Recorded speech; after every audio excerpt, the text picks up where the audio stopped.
छात्रों, आज हम पढ़ने जा रहे हैं इंडियन ज्योग्राफी के महत्वपूर्ण श्रृंखला हिमालय पर्वत। आइए छात्रों शुरू करते हैं। हिमालय पर्वत, देखिए कई बार परीक्षाओं से यहाँ से अनेक प्रश्न पूछ लिए गए हैं। आप इस तथ्यों को ध्यान से देखेंगे। हिमालय की उत्पत्ति को जानने से पहले हमें ये जानना होगा कि आखिर हिमालय पर्वत बना कैसे। देखिए एक वैज्ञानिक थे कोबर, ये मैंने बोर्ड में नाम लिखा है कोबर।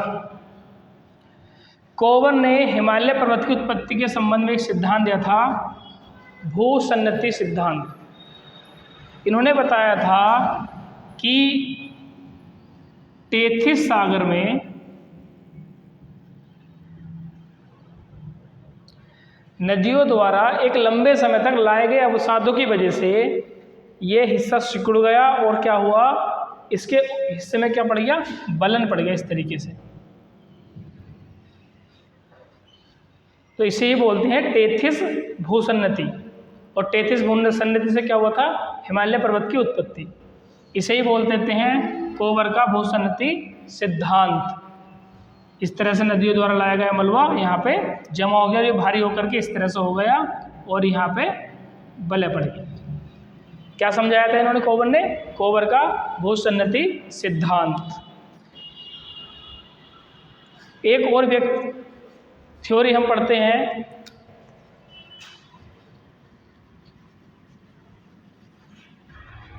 ध्यान से देखेंगे, plate tectonic theory. Plate tectonic theory के द्वारा ये बताया गया है कि किस तरह से हिमालय पर्वत का उत्थान हुआ है। इधर यूरेशिया प्लेट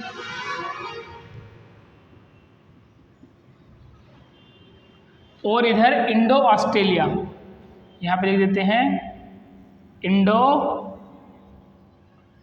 ऑस्ट्रेलिया।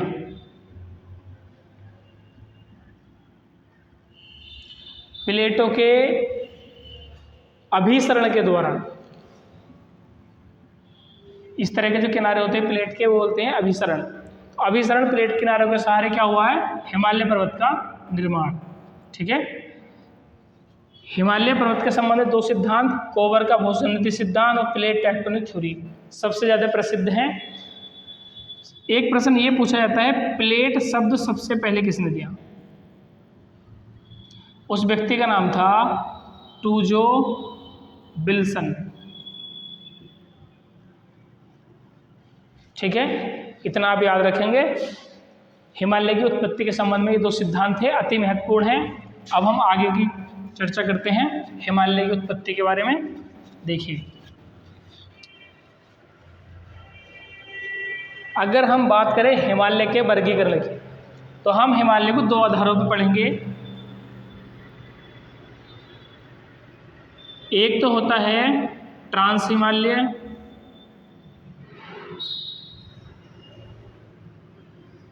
और दूसरा होता है मुख्य हिमालय।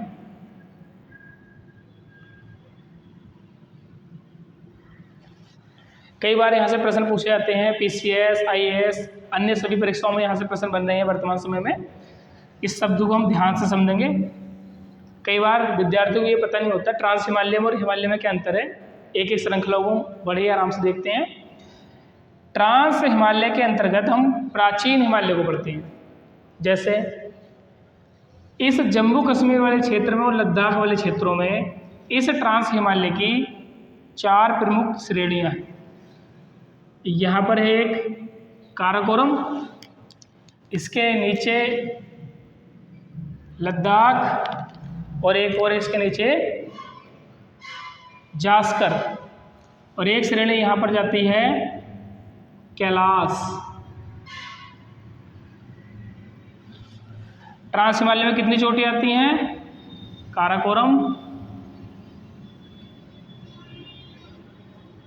लद्दाख, जास्कर और कैलाश। ये सारी की सारी चोटें किसकी हैं? ट्रांस हिमालय की। ये काराकोरम, ये लद्दाख, ये जास्कर और ये कैलाश। देखिए भारत में मुख्य रूप से 3 हैं। ट्रांस हिमालय की भारत में स्थित कितनी पर्वत श्रृंखलाएं हैं? 3, काराकोरम, लद्दाख और जास्कर। इनका विस्तार कहाँ पर है? जम्मू कश्मीर और लद्दाख के क्षेत्रों में। ठीक है, क्रम याद रखिएगा। इसी तरह से हैं ये काराकोरम, लद्दाख और जास्कर। और चीन के तिब्बत क्षेत्र में कौन सी फैली हुई है? कैलाश, तिब्बत बोल सकते हैं हम इसको। ठीक, अब मुख्य हिमालय की बात करते हैं। इस मुख्य हिमालय के अंतर्गत हम 3 श्रेणियां पढ़ेंगे। इसका भी हमने 2 जगह डिवाइडेशन करके देख सकते हैं मुख्य हिमालय का। एक तो होता है श्रेणियों के आधार पर,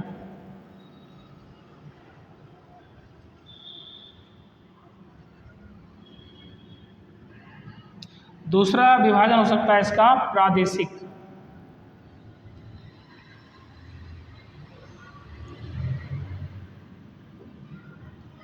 या नदियों के आधार पर विभाजन। एक एक को समझेंगे बहुत डीप करके। देखिए सबसे पहले हम देखते हैं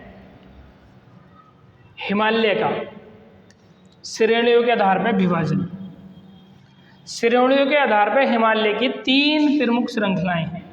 नंबर 1 देखिए यहाँ पर देखते हैं हिमालय की 3 श्रृंखलाएं हैं। सबसे पहले आती है महान हिमालय या बृहद हिमालय, इसी को हिमाद्री कहते हैं। दूसरा आता है लघु हिमालय,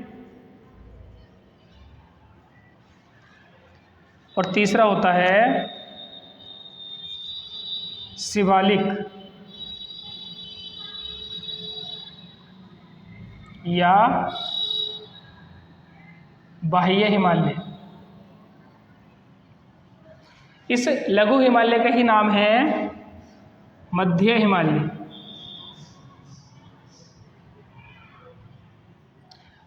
ध्यान से देखेंगे। अब मैं आपको पूरे हिमालय पर्वत की लोकेशन दिखाऊंगा कि कौन सी श्रृंखला कहाँ पर है।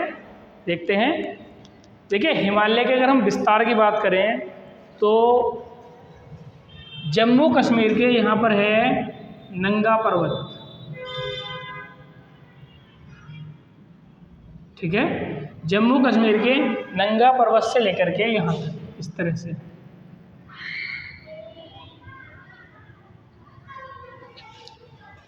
अरुणाचल प्रदेश के ये यहाँ तक किसका क्षेत्र है? अरुणाचल प्रदेश राज्य है आपका, अरुणाचल।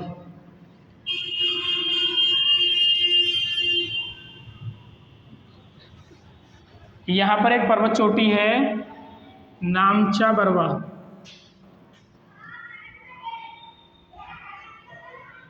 ठीक, तो हिमालय का विस्तार कहाँ तक है?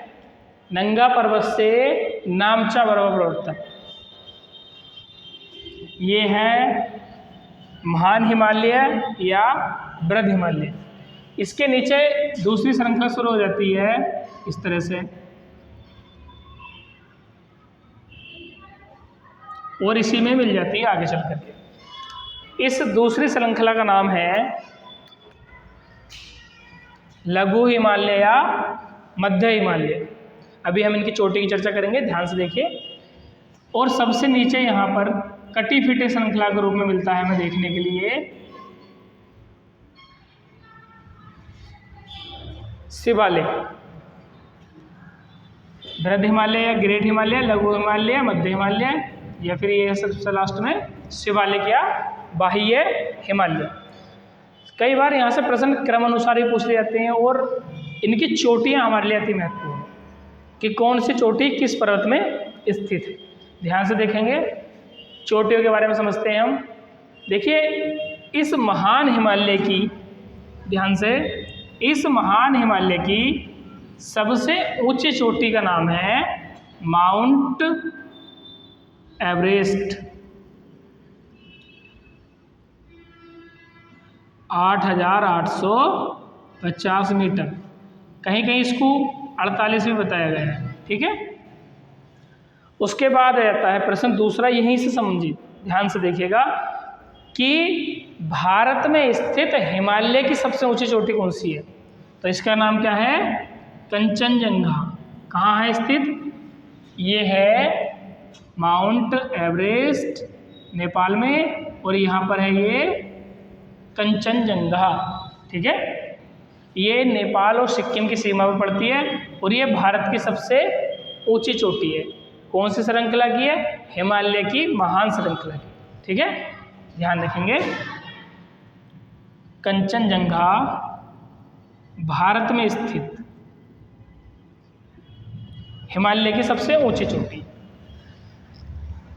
यदि प्रश्न ये पूछ ले कि माउंट एवरेस्ट किसकी चोटी है? महान हिमालय की। ठीक, कई बार यहां से भी प्रश्न पूछ लिया जाता है कि मध्य हिमालय की सबसे ऊंची चोटी कौन सी है? तो मध्य हिमालय की सबसे ऊंची चोटी है नंदा देवी। किसकी है ये? मध्य हिमालय की।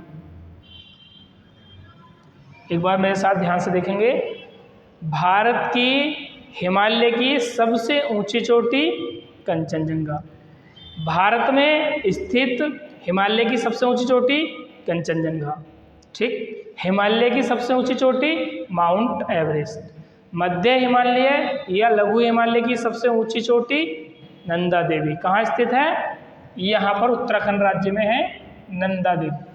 ठीक, अगर प्रश्न ये पूछ ले भारत की सबसे ऊंची चोटी, भारत की सबसे ऊंची चोटी, तो देखिए प्रश्न का आंसर तुरंत बदल जाता है। भारत की सबसे ऊंची चोटी का नाम है K2 और ये कहाँ स्थित है? लद्दाख। इसकी ऊंचाई है 8611 मीटर। माउंट एवरेस्ट की ऊंचाई 8850, कंचनजंगा की 8598 मीटर, नंदा देवी की 7816। ठीक है, कई बार इन श्रृंखलाओं के नाम पूछ लिए जाते हैं। ठीक है, ध्यान से देखेंगे। सबसे बाह्य हिमालय के जो क्षेत्र है इसे ही बोलते हैं हम तराई का क्षेत्र। बाह्य हिमालय क्या बोलते हैं? तराई क्षेत्र।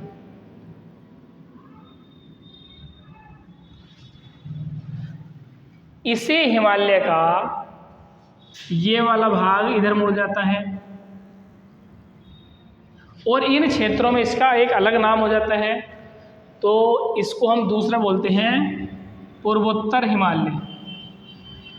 पूर्वोत्तर हिमालय। और ये जो श्रृंखला बनती है इधर, इसका नाम होता है पूरे का अराकानयोमा पर्वत।